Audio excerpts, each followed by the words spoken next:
నమ్మకాలు ఉన్న మనసు దేన్ని సరిగ్గా చూడలేదు. సో, ఈ మధ్య నేను చూసిన ఒక ఫెంటాస్టిక్ లైన్ ఇది.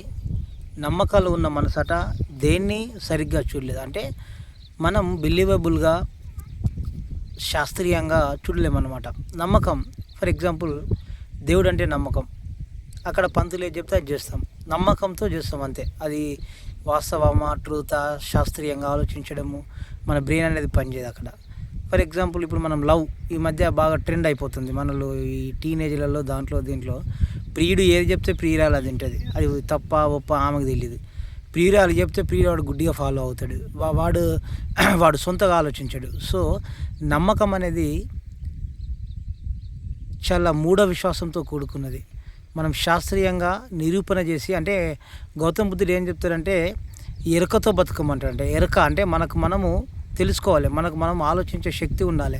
ఒక నమ్మకంతో ఎవరో చెప్పిన దాని ఇన్ఫ్లుయెన్స్ని వాడడం కాదు, చెప్పిన దాన్ని విని ఆలోచించి అది ఎంతవరకు వాస్తవము అని గ్రహించి ఒక 2-3 సెకండ్లు ఉంచి వెయిట్ చేసి తర్వాత మనము యాక్షన్లోకి దిగాలి. అంతేకాని మూడీగా ఎవరు చెప్తే వాళ్ళు విని మనసు, నమ్మకం అనే మాటలు పక్కన పెట్టి శాస్త్రీయత, ట్రూత్, ఎగ్జామినేషన్, వాస్తవం, పరిస్థితులను అనుకూలంగా చేసుకొని మనకు ముందుకెళ్తే ఎట్లాంటి సమస్యలు రావు. సో ఆలోచించండి.